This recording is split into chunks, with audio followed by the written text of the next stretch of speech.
What's up guys, welcome back. I thought before we get into the painting tutorials for this one, we'd take a look at the colour palette used on the model. Hopefully it will give you some insight on both how I choose colours and my general ethos on how to use them. First, let's take a look at all the paints from this project. First up we have this Chimera Red, a really intense saturated red colour. Then we have a personal favourite of mine, Scale Colour Caribbean Blue. This is quite close to a cyan, but with a hint of turquoise about it. Next is this Scale Colour Spring Green, a vibrant lime green. After that I have some Secret Weapon Red Rust, a dark reddy brown tone. It's really great for skin tones and leather. Then finally we have our basic white and black. So you can see we're actually using quite a small number of paints, but even with that compact palette, we were still able to create a decent amount of variation in terms of colour and contrast. So why did we pick these colours? Usually I spend some time looking at the unpainted miniature, and I try and decide what colour I'll paint a single element. In this case, I knew I wanted to paint the jeans blue, but I thought a straight blue would be a bit obvious, so I opted to go for a turquoise instead. It's still bluish, it's just a bit more interesting. But there are loads of different turquoise paints to choose from, so which is the right one? Which one? Which one is it? It's one of these three, I'm sure.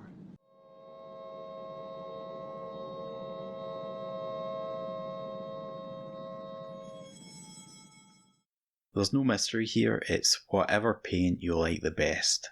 So this Caribbean Blue from Scale Colour is my personal favourite, so I'll go with that. And you should pick whatever one is your favourite. Now that we have our initial colour, we'll be able to use it to help inform the rest of our choices. When I'm thinking of creating colour schemes, my mind usually jumps straight to complementary contrast. Don't think. Feel. If you look at this colour wheel, complementary colours are located directly opposite each other on the wheel. In this case, the complement to turquoise is red-orange. Now, these two colours would result in a very striking colour scheme as they are widely contrasting. However, when I'm looking at the miniature, at first glance it might look fairly simple, but there's actually quite a lot of different elements. You have the skin, the hair, various metallic parts, a cloak with two different surfaces, some belts, scabbards, a necklace, jeans, and some furry boots. So, because they're so restrictive, I find straight complementary palettes tend to work best on simpler models. For example, on this one, you can see that the details on the miniature are very limited. You really only have the hair, skin and basic clothing to work with, so the magenta and lime green palette that I used ended up being very effective. But as there's quite a lot of details on this mini, I think it would be quite a challenge to get the balance right. But we can actually extend this complementary idea with something called the split complementary. In a split complementary scheme, rather than using two colours opposite each other on the colour wheel, instead we have our main colour here on one side of the wheel, and then the two colours adjacent to its complement on the other side.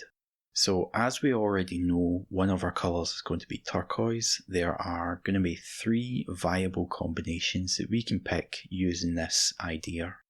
To demonstrate, if you look at the wheel, you see the opposite colour to turquoise is red-orange. However, we ignore that and we take the two colours on either side of it, in this case red and orange. So our first scheme is turquoise, red and orange. However, if we were to flip this around and have our main colour on the other side of the wheel, then we can have the turquoise as one of the two split colours. For example, orange, turquoise and blue-violet. Or red, turquoise and lime green.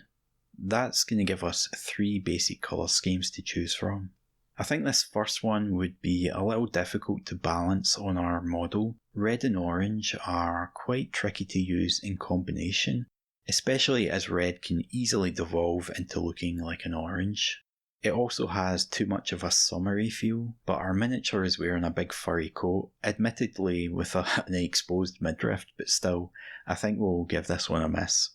The next one is quite blue heavy. I'm not so keen on it as our blue jeans are going to be quite prominent, so we need to lean fairly heavily into the orange in order to get decent contrast, and again orange has a bit too much of a cheery feel to it, so we'll pass on that one as well. And that just leaves us with the red, turquoise and lime green. I think this one is going to have a more balanced look to it. We should be able to get quite a lot of interplay between the colours, and I don't think we're going to be forced into leaning on any one particular colour in order to balance out those blue jeans. Alright, so now we have our main colours worked out, we just need to select some paints. So again, just like with the turquoise from earlier, simply pick your favourite from whatever red and lime green paints you have in your collection. In my case, I've gone for Scale Colour Spring Green and Chimera Red. So now we have our paints, let's look at how to use them. Now, it's a little tricky to mix a skin tone from just these, but it is possible. If you mix the turquoise and lime green tones together, you get this really quite vibrant green. Then you can mix that into the red to get a brown, and then you can just lighten it with white to your taste. But that is a bit of a hassle, especially if you're going to be coming back to the skin later at some point. So we'll just grab a pre-mixed brown to save us a bit of work. And again, my favourite brown tone is this Secret Weapon Red Rust. As long as we try and incorporate those other colours into our skin tone in some way, we'll be able to keep colour harmony throughout the miniature. When you're using split complementary schemes, all the classical books are going to tell you to make your main colour dominant throughout, and then use the other two colours as accents and for adding nuance. However, you don't have to follow that, there's lots of different ways to approach it. In our case, we used the red throughout as our main shadow tone, and the lime green to create our highlights. So regardless of what colour we were painting, we'd incorporate red to create our shadow and lime green for our highlights. Even if you don't consciously notice it, it creates a very coordinated and harmonious look to the piece, as every element is going to be sharing parts of the same colours throughout. So to show that in practice, let's take this Caribbean blue and we'll add a bit of the red and a touch of black, and that gives us a really nice shadow tone. Now this lime green colour here is actually pretty close to the turquoise in terms of value, so in order to use it as a highlight, all we'll do is make it brighter by adding some white. Then we can put that into the blue to lighten it, giving us our highlights.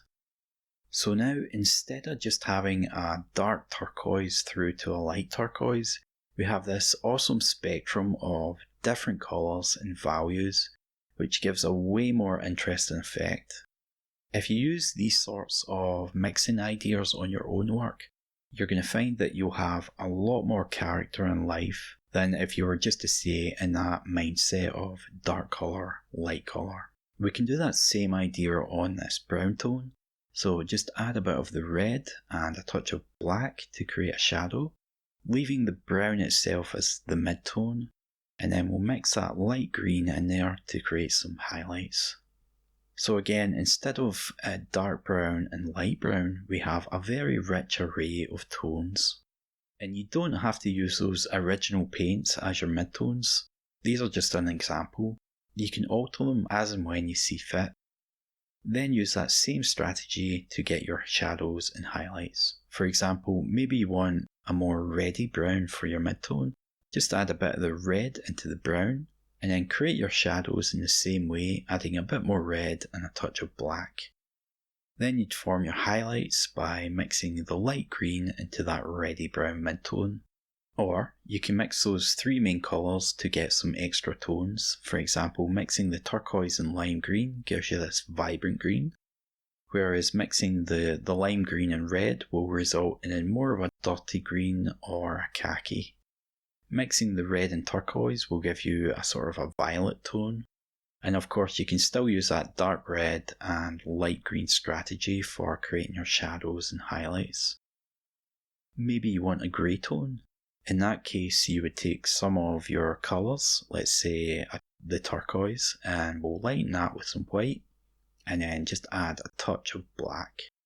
Adding a bit more colour makes your greys look a lot less flat.